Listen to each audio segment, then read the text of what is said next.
नमस्कार, lovely Hindustan channel में आपका स्वागत है। मैं सुधांशु कुमार अभी मधुबनी जिला के जयनगर अनुमंडल के डीबी कॉलेज ग्राउंड में है और यहाँ से ग्रेजुएशन और इंटर की पढ़ाई होती है, आप देख सकते हैं। और 17 दिसंबर को इसी कॉलेज ग्राउंड में मुख्यमंत्री नीतीश कुमार की सभा भी हुई थी। और कॉलेज का जो यह प्रशासनिक भवन है, जो प्रिंसिपल बैठते हैं और प्रोफेसर भी बैठते हैं, तो यह तो पूरा बनकर तैयार है, चकाचक है। लेकिन जो विद्यार्थी का पढ़ने का भवन है वो अभी तक जर्जर है।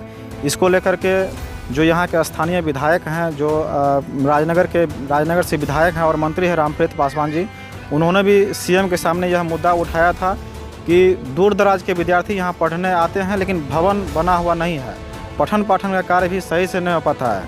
प्रोफेसर यहाँ बहाल किया गया है, जो गेस्ट प्रोफेसर हैं उनको ही बहाल किया गया है, लेकिन पठन पाठन का कार्य नहीं हो पा रहा है। होगा भी कैसे, क्योंकि भवन का स्थिति ही इस तरह से है जो पूरा दयनीय है। वहाँ बैठने के लिए बेंच और डेस्क की भी सही से सुविधा नहीं है, जिसके कारण कि विद्यार्थी यहाँ पढ़ने नहीं आते हैं। और एक तरह से मानिए तो सिर्फ रिजल्ट के लिए और फॉर्म भरने के लिए के समय ही यहाँ भीड़ भाड़ रहती है और सिर्फ रिजल्ट के लिए यहाँ आते हैं, पढ़ाई यहाँ नहीं हो पाती है।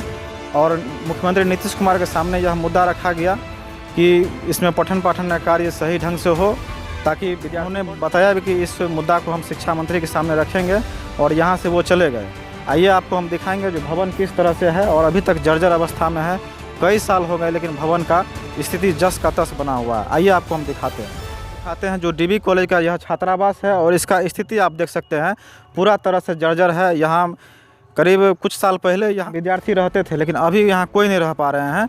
इसका भवन जो है पूरी तरह से जर्जर है। डीबी कॉलेज का जो प्रिंसिपल का कक्ष है, जो प्रोफेसर बैठते हैं, वो तो चकाचक कर रहा है, लेकिन विद्यार्थियों के बैठने की कोई सुविधा नहीं है। यह छात्रावास है और इसका भवन पूरा तरह से जर्जर है। अंदर का जो दीवार है वह गिर चुका है, बगल में गर्ल्स कॉमन रूम है वह भी पूरी तरह से जर्जर है। आइए आपको हम जो भवन है, छात्रावास का भवन, अंदर का दृश्य आपको दिखाते हैं किस तरह से है और यह कब बनेगा। इसको लेकर के मिथिला विश्वविद्यालय प्रशासन इस ओर ध्यान नहीं दे रही है। यहाँ लगभग 10,000 से अधिक विद्यार्थी यहाँ पढ़ते हैं और प्रत्येक साल एडमिशन भी होता है। यदि एडमिशन के समय आपके पास रुपया नहीं है तो एडमिशन आपका नहीं होगा। लेकिन भवन में बैठने की सुविधा नहीं है। बगल में साइंस ब्लॉक है, उसका भी यही स्थिति है, जैसा कि आपको हम आगे जाकर दिखाएंगे। आइए आपको हम दिखाते हैं छात्रावास के भवन का दृश्य। जो छात्रावास है उसका दृश्य आपको दिखाते हैं।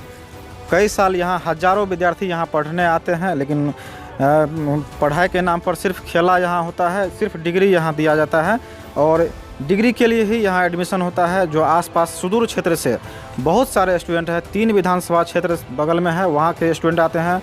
हरलाखी, लदनिया, जयनगर और बाबूबरही, घोघरडिया के विद्यार्थी यहाँ आते हैं।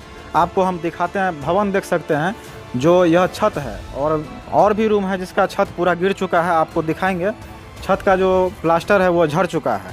और यह छात्रावास है, बगल में आर्ट्स ब्लॉक है और कॉमर्स ब्लॉक भी है। इस तरह से यहाँ दूर दूर से छात्र आते हैं पढ़ने के लिए। बगल में दूलीपट्टी गांव है, नरार है, लदनिया प्रखंड हो गया, घोघरडिया प्रखंड, दूर दराज के क्षेत्र से यहाँ विद्यार्थी पढ़ने आते हैं। देखिए, समझिए जो यह भूत बंगला है, भूत बंगला का यह रूप ले चुका है। छत गिर चुका है, इसमें कहीं छत नहीं है, डायरेक्ट आपको आसमान दिखेगा। विद्यार्थी कहाँ बैठेंगे इसके लिए कोई व्यवस्था नहीं है। लेकिन जो कॉलेज का प्रशासनिक भवन है वो चकाचक है। और जो छात्रावास है, यहाँ कुछ साल पहले यहाँ इसमें विद्यार्थी बैठते थे, लेकिन अभी आप देख सकते हैं छत गिर चुका है। आपको हम आगे भी दिखाएंगे, कि किस तरह से यहाँ आप बगल में आर्ट्स ब्लॉक है, कॉमर्स ब्लॉक है, इसका भी स्थिति जर्जर है। 17 दिसंबर को नीतीश कुमार का यहाँ प्रोग्राम हुआ था। जो स्थानीय विधायक थे अरुण शंकर प्रसाद जी, उन्होंने कॉलेज की समस्याओं को उनके पास रखा, जो किस तरह से इसका जीर्णोद्धार फिर से किया जाएगा। लेकिन अभी तक इस पर कोई चर्चा नहीं बना हुआ है। मिथिला विश्वविद्यालय प्रशासन भी पूरी तरह से इस पर मौन है। जो राजनगर विधानसभा से विधायक रामप्रीत पासवान, वो अभी मंत्री हैं, PhD मंत्री हैं, उन्होंने भी इस समस्या को उठाया मुख्यमंत्री के सामने। मुख्यमंत्री का एक ही चीज़ कहना था, जो हम शिक्षा मंत्री के सामने इस कॉलेज की समस्या को रखेंगे, ताकि यह मधुबनी जिला का और आसपास के क्षेत्र के जो 3 विधानसभा क्षेत्र के विद्यार्थी यहाँ पढ़ने आते हैं। इसका भवन आपको दिखाते हैं। यहाँ छात्रावास था और इसका भवन आप देखिए जंगल में तब्दील हो चुका है। जो पेड़ पौधा है वो उग चुका है और आप देख सकते हैं सरिया निकला हुआ है। बगल में पूरा छत जो है सो जर्जर अवस्था में है। और यही हाल बगल में साइंस ब्लॉक का है। जो विज्ञान भवन है उसका भी यही हाल है। यह छात्रावास का दृश्य आप देख रहे हैं। यह जो छत देख रहे हैं यह कभी भी गिर सकता है। यह देख सकते हैं पूरा यह जो नीचे है वो झुक गया है, कभी भी गिर सकता है। इसको कब बनाया जाएगा इसको लेकर के कभी भी इस पर मिथिला विश्वविद्यालय हो, इसको लेकर के कभी इस पर चर्चा भी नहीं हुआ। जो जो इस कॉलेज के प्रिंसिपल हैं उन्होंने भी बताया कि हम लोग पूरा प्रशासन जो है, जो स्थानीय विधायक हैं उनके पास भी चर्चा कर चुके हैं इसके जीर्णोद्धार के लेकर के, लेकिन अभी तक इस पर कोई चर्चा नहीं हुआ है। यहाँ के स्थानीय जो स्टूडेंट हैं हम उनसे भी पूछेंगे, वो लोग यहाँ पढ़ते हैं, क्या व्यवस्थाएं की गई हैं, कैसी पढ़ाई लिखाई है, आइए हम उनसे जानते हैं। हाँ, कुछ स्टूडेंट हैं जो इस कॉलेज के छात्र भी रह चुके हैं और पास आउट भी हो चुके हैं। कुछ लड़के अभी भी हैं जो यहाँ से पढ़ाई कर रहे हैं और कैसी शिक्षा व्यवस्था है यहाँ पर, हम उन्हीं से जानते हैं। आइए हम उनसे पूछते हैं। क्या नाम हुआ आपका? सर मेरा नाम हुआ सुशील कुमार दास। इस कॉलेज का आप स्टूडेंट हैं? जी, हम यहाँ पे 2016-19 में यहाँ पे पढ़ाई कर चुके हैं। तो किस क्लास में आप पढ़ाई करते थे? हम यहाँ पे ग्रेजुएशन की पढ़ाई किए थे। विषय कौन सा आपका? हमारा अकाउंट था। तो यहाँ अकाउंट आपका विषय था, तो यहाँ पढ़ने के लिए आप कभी आए थे यहाँ? और जब यहाँ पढ़ने आते थे तो क्या शिक्षक यहाँ मौजूद रहते थे? जी हाँ सर, कई बार ऐसा हुआ कि हम लोग जब कई स्टूडेंट आए यहाँ पे कहे कि यहाँ पे पढ़ाई लिखाई नहीं हो रही है, तो बोला गया कि मतलब आप लोग 2-4 आदमी आइए, पढ़ाई होगी। और जब स्टूडेंट यहाँ आए तो कोई प्रिंसिपल या कोई भी जो यहाँ पे जो प्रोफेसर साहब थे वो यहाँ नहीं थे, और यहाँ से हम लोगों को ऐसे ही वापस जाना पड़ा। और फिर उसी तरह से स्टूडेंट को निराशा ही केवल हाथ लगा था, इसीलिए अब फिर से कोई स्टूडेंट यहाँ नहीं आना चाहते और नहीं आते हैं। और यहाँ की शिक्षा व्यवस्था बिल्कुल आप तो देख ही रहे हैं कि क्या हो चुका है। यहाँ पढ़ाई कैसे होगी, देख रहे हैं पूरा भवन जो है जर्जर अवस्था में है, और यह हालत मतलब कई सालों से बना हुआ है, तो कैसे पढ़ा होगा? आइए हम आप और भी स्टूडेंट हैं यहाँ के, उन्हीं से पूछते हैं। क्या नाम हुआ आपका? मेरा नाम अभिरंजन कुमार यादव हुआ। आप कौन से मतलब किस विषय से आप यहाँ पढ़ रहे हैं? हम हिंदी ऑनर्स 15 से 18 वाला में थे। हम भी इस कॉलेज से पास आउट हो चुके हैं। तो यहाँ कैसी शिक्षा, आप जब यहाँ पढ़ाई करते थे तो शिक्षा व्यवस्था कैसी रहती थी? क्या आपको पढ़ाई का सुविधा यहाँ मिल सका था?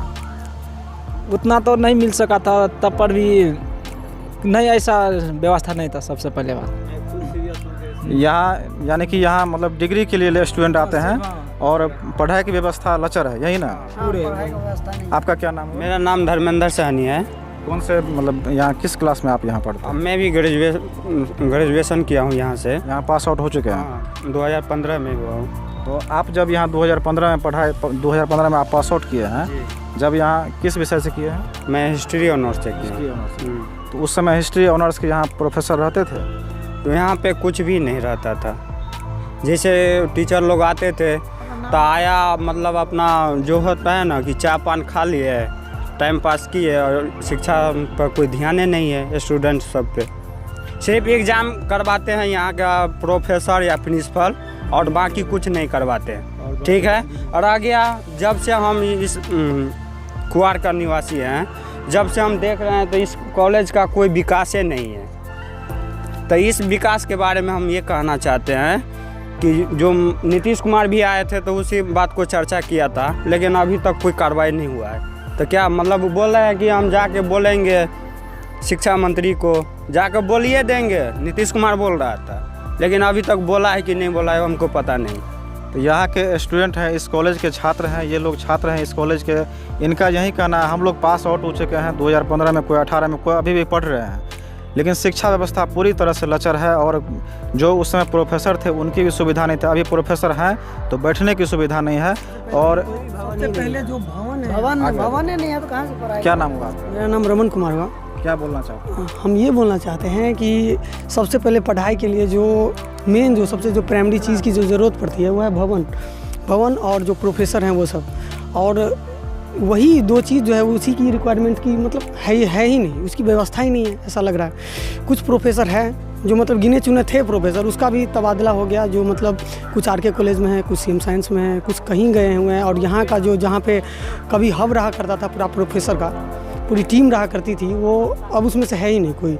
अब यहाँ का जो पूरा हालत एकदम पूरा खस्ता हो गया पूरा, बिल्कुल भी। अब भवन का देख ही रहे हैं, छात्रावास कभी हुआ करता था, एक ज़माना था जो पूरा था इधर हुआ करता था, लेकिन अभी कुछ नहीं हो रहा है। बस डिग्री के नज़रिए से देखा जाए तो बस डिग्री मिल रही है, बाकी कुछ नहीं। क्या नाम बताया? मेरा नाम रमन कुमार है। तो सभी विद्यार्थियों का यही कहना है कि एक समय था जो यहाँ पठन पाठन का कार्य बहुत बढ़िया से होता था, और सब यहाँ पे IPS बन के गया है जी, IPS बन के गया यहाँ का लड़का सब। पहले भी शिक्षा का इतना बढ़िया व्यवस्था था यहाँ पे, अब पता नहीं क्या हो गया, इसको चौपटे कर दिया है। जबकि इतना बढ़िया कॉलेज है तो उसको तो आगे बढ़ाना चाहिए ना। तो ये भवन टूट रहा है, अपना दरमाहा ले रहे हैं, हो गया, ऐसा थोड़ी होता है। मुख्यमंत्री जी तो बोले हैं जो इस पर हम ध्यान देंगे। मुख्यमंत्री जी तो बोल के गया, लेकिन ध्यान तो अभी कहाँ है।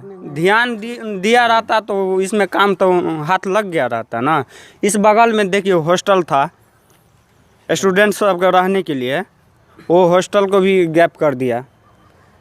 तो सभी विद्यार्थियों का यही कहना है कि यहाँ 17 दिसंबर को मुख्यमंत्री नीतीश कुमार जी का प्रोग्राम हुआ था और उन्होंने आश्वासन दिया था कॉलेज प्रशासन को, जो स्थानीय विधायक हैं उनको भी, और जो मंत्री हैं रामप्रीत पासवान जी, उन्होंने भी इस मुद्दा को उठाया था कि इस कॉलेज का फिर से जीर्णोद्धार किया जाएगा और इसको जो प्रशासनिक भवन है वो तो बनकर तैयार है, विद्यार्थियों को जो बैठने का सुविधा है वो अभी तक पर्याप्त रूप से नहीं किया गया है।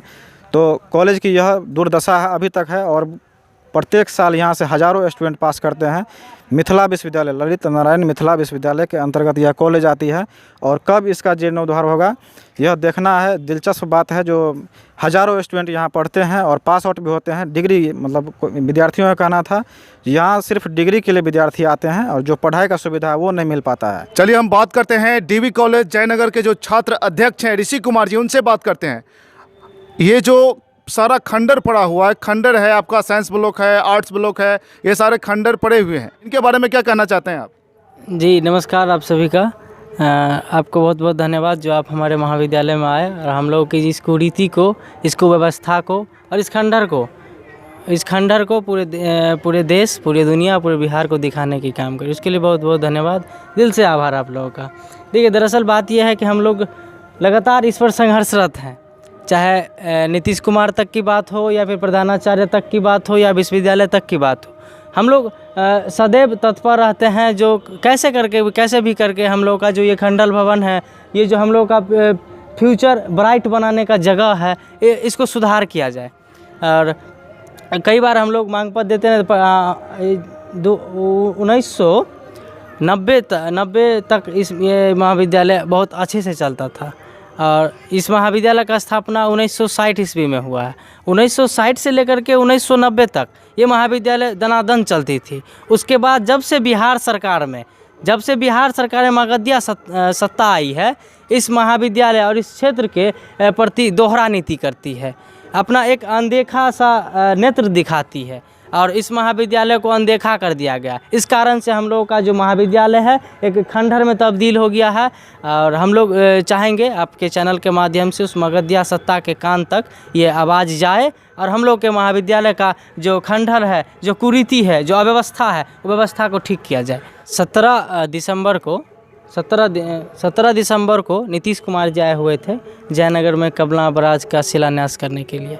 हम लोगों ने यहाँ पे जो है सो विरोध प्रदर्शन किया था, जो नीतीश कुमार जी डीवी कॉलेज का जीर्णोद्धार कीजिए। कार्डबोर्ड लेके हम लोगों ने सबसे कूद गया था आगे में। प्रशासन लोग हम लोग को पीटे भी, हम लोगों ने मार भी खाया, लेकिन फिर भी हम लोगों ने आंदोलन किया जो नहीं, आप हमारे डीवी कॉलेज में आए हैं। पूरे एरिया में सबसे बड़ा ग्राउंड है डीवी कॉलेज, यहाँ पे डिफेंस के बच्चे दौड़ते हैं। यहाँ पे जो एक लौता जो डीवी कॉलेज है, इनके बारे में आप थोड़ा जानकारी दीजिए। ये महाविद्यालय डीवी कॉलेज जयनगर खजौली विधानसभा क्षेत्र का एकमात्र अंगीभूत महाविद्यालय जो कि जयनगर अनुमंडल क्षेत्र में पड़ता है। यहाँ पे करीब 3 विधानसभा क्षेत्र के लोग यहाँ पे आते हैं, छात्र छात्रा यहाँ पे आते हैं, अपना फ्यूचर डिसाइड करते हैं यहाँ से। जैसे खजौली हो गया, हरलाखी हो गया, खजौली, हरलाखी, बेनीपट्टी के भी कुछ विद्यार्थी आते हैं और इस एरिया के जितने भी लगभग विद्यार्थी हैं यहाँ से ग्रेजुएशन और इंटर की शिक्षा यहाँ से प्राप्त करते हैं। करीब कितने स्टूडेंट पर ईयर वहाँ पे एडमिशन लेते होंगे, पास करते होंगे? कितने स्टूडेंट? लगभग 10,000 के करीब। 10,000। अब आप सोच सकते हैं 10,000 स्टूडेंट्स का भविष्य किस तरह से एक कोरे कागज़ पे तय होता है। अगर भवन की बात करें, आपको हमने छात्रावास की बात करें, कॉमन रूम की बात करें, साइंस ब्लॉक की बात करें, कुछ नहीं है यहाँ पे। चलिए हम लोग आगे बात करते हैं। ऐसा कभी नहीं हुआ क्या यहाँ के जो प्रिंसिपल है सारा एसी से लेस है, वाईफाई से लेस है, तो क्या उन्होंने कभी इन चीज़ों के बारे में बात नहीं की कि यहाँ पे हम लोग को पढ़ाने में कठिनाई हो रही है? इनके बारे में क्या कहना है आपको? प्रधानाचार्य महोदय लोग यहाँ पे आते हैं, उन लोग को अपना सैलरी से मतलब है। उन लोग अपना सैलरी मंथली अकाउंट में जाता है, उन लोग अपना उठाते हैं। उन लोग को इस महाविद्यालय से कोई मतलब नहीं है। यहाँ के जितने भी स्टाफ हैं, चाहे वो टीचिंग स्टाफ में हो या फिर नॉन टीचिंग स्टाफ में हो, वो सब अपना जेब गर्म करते हैं। यहाँ पे उन लोग से कुछ होने वाला नहीं है। हम लोग लगातार मांग पत्र यहाँ महाविद्यालय प्रशासन से लेकर विश्वविद्यालय प्रशासन तक देने की काम की है और लगातार आंदोलनों का अंजाम दिया है और हमको लगता है कि बहुत जल्द इसका सुधार होगा अगर आप लोग इसमें लगे हुए हैं तब। 10,000 लगभग 10,000 से अधिक विद्यार्थियों का भविष्य अंधेरा में पड़ा हुआ है। इन पे उनको सोचना चाहिए। रही बात, देख लीजिए आप, ये है भौतिक प्रयोगशाला। आइए हम आपको दिखाते हैं भौतिक प्रयोगशाला कैसा है। देखिए ये भौतिक प्रयोगशाला है। ये देखिए ताला लीजिए इनका, हम झूठ आपको नहीं बता रहे हैं, हम यहाँ पे से ग्राउंड रिपोर्ट कर रहे हैं। ताला देखिए, ये जंग लगा हुआ है, जैसे लग रहा है सालों से ये खंडर खुला ही नहीं है। अब समझिए भौतिक प्रयोगशाला का ताला सालों से नहीं खुला है तो विद्यार्थी कैसे पास करता है, अपने आप में एक बहुत बड़ी सवाल है। तो बने रहिए लवली हिंदुस्तान के साथ। और मैं सुधांशु कुमार, मधुबनी जिला जयनगर अनुमंडल के डीबी कॉलेज से। यदि आप चैनल पर नए हैं तो सब्सक्राइब कर लीजिए ताकि आपको जो भी अपडेट मिलेगा आपको हम बताते रहेंगे। धन्यवाद।